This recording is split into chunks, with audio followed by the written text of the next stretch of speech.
Selamat pagi. Ohayo gozaimasu. Ohayo with Dr. Lin. Kekal sihat bersama Tina Afia insyaAllah. So pagi ni bertemu lagi, Alhamdulillah. Dipanjangkan umur lagi kita untuk meneruskan kehidupan pagi ni. So pagi ni Dr. Lin nak share tentang 7 makanan yang bagus untuk elakkan keletihan dan juga bagus untuk pembentukan otak bayi dalam kandungan untuk ibu hamil. Actually ada banyak jenis makanan yang bagus, tapi Dr. Lin pilih 7 ni makanan utama yang bagus, yang tinggi zat, yang boleh bantu untuk naikkan juga HB ataupun darah merah ibu-ibu hamil lah. Makanan ini senang nak jumpa, tapi biasalah, bukan susah nak makan, cumanya kita ada kekangan kalau macam awal-awal kehamilan tu dia masalah mabuk, alahan kan. So macam bila awal-awal kehamilan tu memang ramai yang ada macam masalah mabuk, alahan apa semua tu. Kadang-kadang tu sampai 2-3 bulan, sampai biasanya by 12 minggu, 3 bulan ataupun 4 bulan tu dia dah faded lah, dia dah pudar. Tapi ada juga yang setengah-setengah ibu tu sampai 7 bulan tu masih mabuk lagi, tak boleh nak makan, still perlukan masuk air on and off, kena pergi klinik kan. So macam-macam dugaan ibu-ibu hamil ni. Kalau dah tak mabuk, dia ada masalah lain pula, masalah bleeding lah, masalah air kencing kotor lah. Sebab tu lah macam Allah bagi ganjaran yang tinggi untuk ibu-ibu hamil ni. Sebabnya sepanjang 9 bulan tu macam-macam dugaan yang dia kena lalui. Sakit celah kangkang, sakit nak berjalan, sakit nak duduk, nak tidur tak boleh, sesak nafas, sakit senak perut, macam-macam lah dugaan. Sebab tu Allah bagi ganjaran syurga tu di bawah tapak kaki ibu kan. Berbalik pada tajuk hari ni, apakah 7 makanan penting yang bagus ni untuk elakkan keletihan. Sebelum ni Dr. Lin ada cerita kalau seseorang individu tu dia kekurangan B12 ataupun folic acid, dia akan macam rasa letih, tak bertenaga. So makanan-makanan ni dia ada tinggi kandungan B12, folic acid, omega. Omega ni bagus untuk otak dan memori baby lah. Sebabnya apa yang kita makan, yang tu yang kita akan bekalkan juga kepada baby. Baby mendapat sumber makanan tu daripada kita. So kita kena make sure kita makan benda-benda yang berkhasiat lah, barulah baby kita tu sihat, cukup berat badan, cukup sifat, tulang dia kuat, memori dia kuat, cerdik kan. Semua orang nak jadi anak-anak dia jadi bijak, pandai kan. So benda ni kena bermula sejak daripada dalam perut. Kita tak boleh dah fikir untuk diri kita sendiri. Kita kena fikir, anak aku ni dapat makanan yang berkhasiat ke tak. Walaupun kita mabuk, kita tahan, makanlah. Walau muntah balik pun kita makan juga. Kita paksa diri, kita makan. Sebab kita tak boleh nak ikut emosi kita tu. Sebab yang penting anak dalam kandungan tu sihat dan membesar dengan baik. So memang kena tukar, kena switch kita punya mindset tu. Bila kita dah start mengandung, kita tak boleh nak pentingkan diri kita sendiri je. Yang kita kena fikirkan anak dalam kandungan kita tu sihat, dan kita pun kena sihat juga. So kalau kita sihat, barulah anak kita tu sihat. Okay. So apakah makanan pertama adalah daging yang kurang lemak. Daging ni bagus sebab dia ada tinggi zat besi dengan protein dan vitamin B12 jugalah. So macam dia macam kita tahu protein ni bagus untuk bekalkan tenaga, and then zat besi tu penting untuk pembentukan darah merah dan folic acid juga kan. So kalau kita tak cukup darah merah, nanti perjalanan darah tak bagus, kita pun rasa cepat letih, lesu, tak bermaya. So HB drop kan. Nanti kalau pergi klinik, misi-misi pembising kenapa HB awak ni drop. So kita boleh galakkan ibu-ibu tu untuk ambil daging merah yang tak ada lemak. Kita tak nak yang berlemak sangat, nanti lebih lemak pula kita akan jadi dapat tinggi kolesterol pula. Tapi kalau macam ibu-ibu yang dah berlebihan berat badan tu, dia tak boleh lah ambil secara berlebihan, dia kena tukar juga benda lain.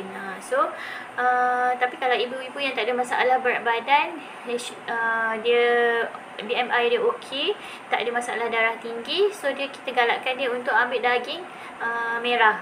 Daging merah ni bagus, dia tinggi protein and then dia tinggi zat besi juga. Okay. bukan nak cakap daging ayam tu tak bagus, daging ayam pun bagus juga. Tapi daging ayam ni dia dia warna putih kan. So lagi bagus daging merah lah. Lepas tu ikan pun bagus juga. Ikan sangat bagus sebab dia ada tinggi omega. Tapi macam Dr. Lin pernah cerita sebelum ni, elakkan ikan laut dalam ataupun ikan yang tinggi merkuri. Sebab merkuri tu bahaya untuk baby dalam kandungan. Contohnya ikan tuna, ikan salmon tu kita tak boleh ambil secara banyak, dan juga kita tak boleh ambil secara mentah. Kalau tak, nanti takut ada bakteria ataupun kuman pula dalam tu. Dan bila kita masak masak daging tu, make sure dia masak elok lah. Takut kalau yang ada kalau tak masak tu, dia boleh ada bakteria juga dalam tu. So bahaya juga untuk kandungan. And then yang kedua adalah senang nak cakap tapi susah nak buat. Sayur-sayuran dan buah-buahan. Sayur-sayuran hijau. Sayur-sayuran hijau ni memang tinggi folic acid dan juga zat besi. Contohnya cauliflower, dia ada tinggi vitamin C juga. Cauliflower pula dah. Brokoli, cauliflower warna putih. Selalu tertukar brokoli dengan cauliflower kan. Brokoli tu dia sangat tinggi. Dia tinggi zat besi. So dia juga tinggi vitamin C. Dalam tu ada 160 mcg dalam satu brokoli tu sahaja. So kalau Dr. Lin kalau anak-anak kan dia susah nak makan sayur sikit, tapi alhamdulillah anak Dr. Lin tak ada masalah makan sayur. So dia orang suka masak, dia orang suka kalau Dr. Lin buat sup brokoli tu. Rasa macam mushroom soup macam tu. So kita boleh tukar benda tu. Kalau kita tak boleh nak makan sayur mentah, kita tukar kepada sup. Sup brokoli tu kita buat macam mushroom soup. Memang rasa sedap, lemak lah. Dia selalu buat. Lepas tu boleh buat carrot soup, boleh buat pumpkin soup. So biasanya kalau kita tak lalu nak makan nasi, kita tukar benda-benda macam tu lah. Mushroom soup, carrot soup, pumpkin soup, brokoli soup. Boleh tengok kat resepi banyak kat Google tu, boleh dia ada cara kan. Kat YouTube sekarang ni senang nak cari resepi, type je dekat Google, keluar macam-macam resepi, boleh ikut. Okey, yang ketiga, yang ni adalah ke kacang. Contohnya walnut, kacang badam, kacang pistachio. Dia semua ni tinggi omega 3 dan DHA lah. Dan omega 6 juga.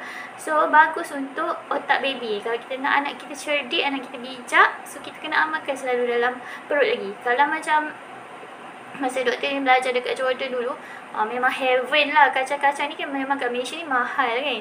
So kat sana memang pergi mana-mana orang duk jual tepi jalan tu, kalau kita makan kacang tanah je kan, dia macam makan jajan tu, dia makan pistachio, dia makan walnut, dia makan badam. So memang heaven lah kan, kacang-kacang mewah kan, tapi jual dekat tepi jalan je kan, seronok masa tu.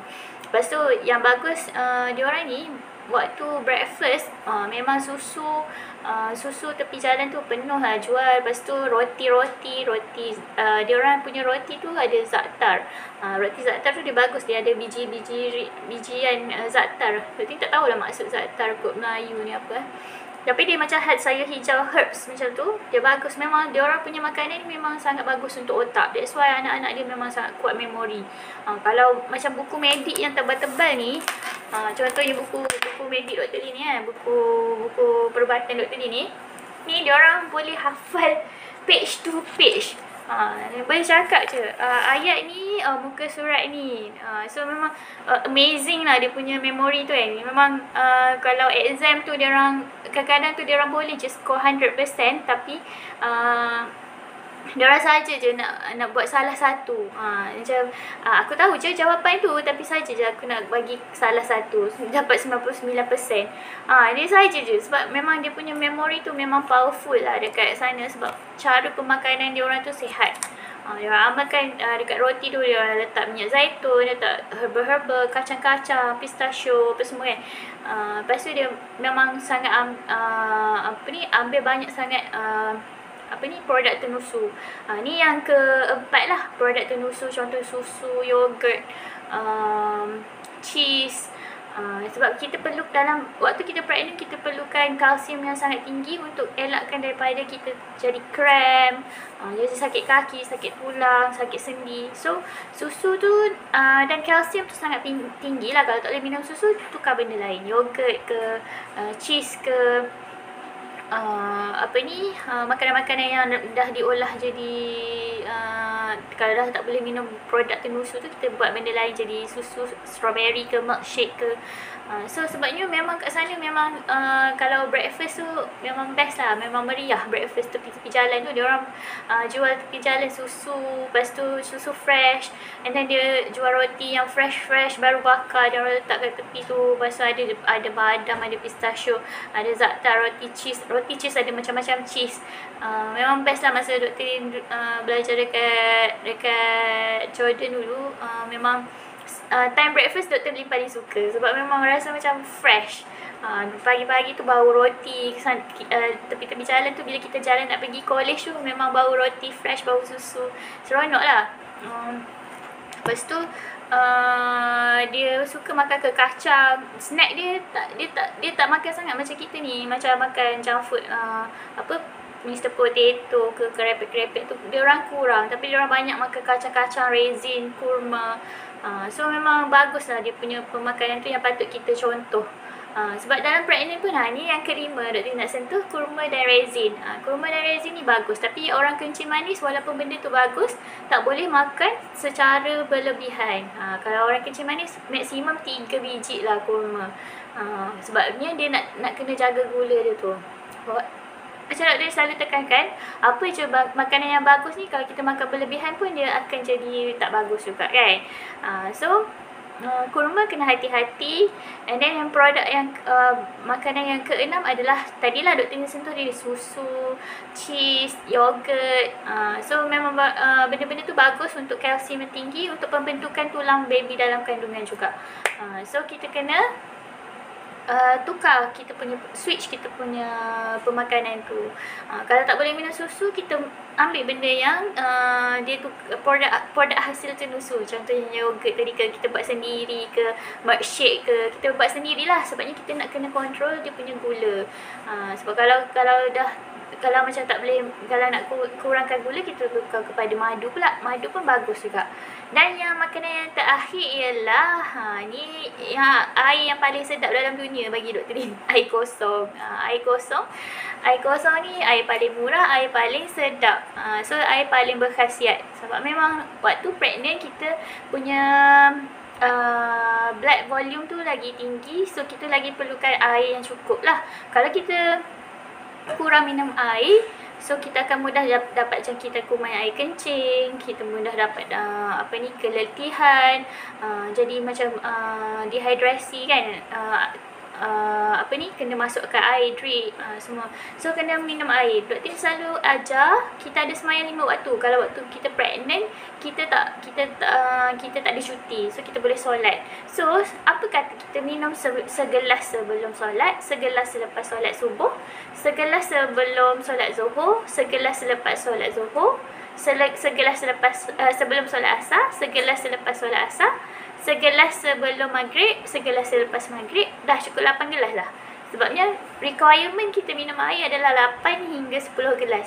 So kalau 4 waktu pun kita dah cukup 4 gelas. So extra lah semayang isyak tu, kita 1 gelas sebelum dan selepas tu 1 gelas. Dah cukup 10 gelas dah. So memang tak ada isu sebenarnya minum air tu nak terkencing. Kalau kita minum air tu banyak-banyak terus tu, baru kita akan rasa nak terkencing lah. Tapi kalau kita minum secara gradually, sikit-sikit tapi kerak, consistently, so kita tak ada rasa macam kita punya bladder tu stretch. Tak ada passion. Okay. So sampai sini dulu, senang elok 7 makanan tu. Dr. dah ada passion nak minum air gula ni. So kita jumpa lagi tengah hari ni dalam segmen slot Ohana. Bye. Assalamualaikum. Jangan lupa share live Dr. Lin. Terima kasih yang live dengan Dr. Lin hari ni. Bye. Assalamualaikum.